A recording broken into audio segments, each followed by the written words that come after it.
আমি তোমাদের ওইদিকেই যাচ্ছিলাম। কোথায় যাচ্ছ? বাড়িতে অতিথি এসেছে তো, তাই বড় মা বাজারে পাঠালো।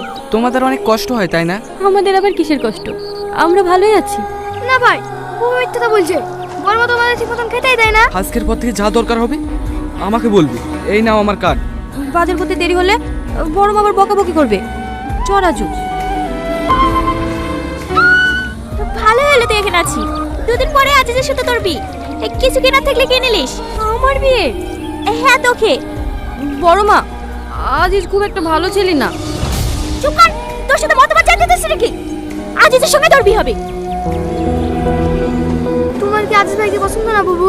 আমাদের মতো অনাথদের পছন্দ অপছন্দ বলে কিছু থাকে না। বেঁচে থাকার লাগি সব সহ্য করে নিতে হয়। চলো বাবু, বড় আব্বুকে কি বলি? চলো না বাবু। সাথীকে আমি পাবো তো? আগে ওর সম্পত্তি আমি পাবো, তারপর তুমি সাথীকে পাবে।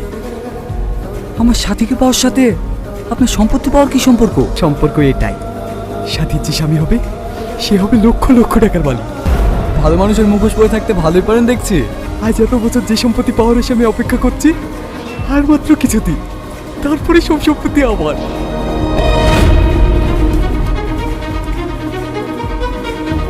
আমার এতদিনের প্ল্যান তুই সব ভেস্তে দিতে যাচ্ছিলি? এত কাঁচা কাজ সেলিম কবিরাজ করে না। শুনে খুব ভালোই করেছিস। আমাকে আর ভালো মানুষের মুখোশ পরে থাকতে হলো না। মায়া যাও, ওকে সাজিয়ে দাও। আজ কি ওর বিয়ে দিয়ে দেবো। আমি বলি কেন বিয়ে করবো না? বি করবি নি? বল, বি করবি নাকি? আমি বিয়ে করবো, আমি বিয়ে করবো। আর কোনো ক্ষতি করো না। দুজনকে অনেক সুন্দর মানিয়েছে তাই না? বলো মা, কবুল। তাহলে কিন্তু রাজু। বন্ধ করো এই বিয়ে। বিয়ে কেন হবে না? কারণ তুমি যাকে বিয়ে করছো সেই বিয়েতে রাজি না।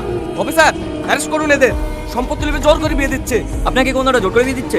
হ্যাঁ, এর আমার ভাইকে আটকে রেখে জোর করে আমার বিয়ে দিচ্ছিল। এত বড় ক্রাইম! কনস্টেবল, অ্যারেস্ট করে এদের।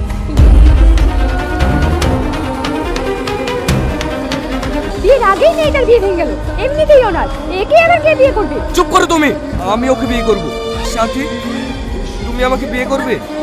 হ্যাঁ, করবো।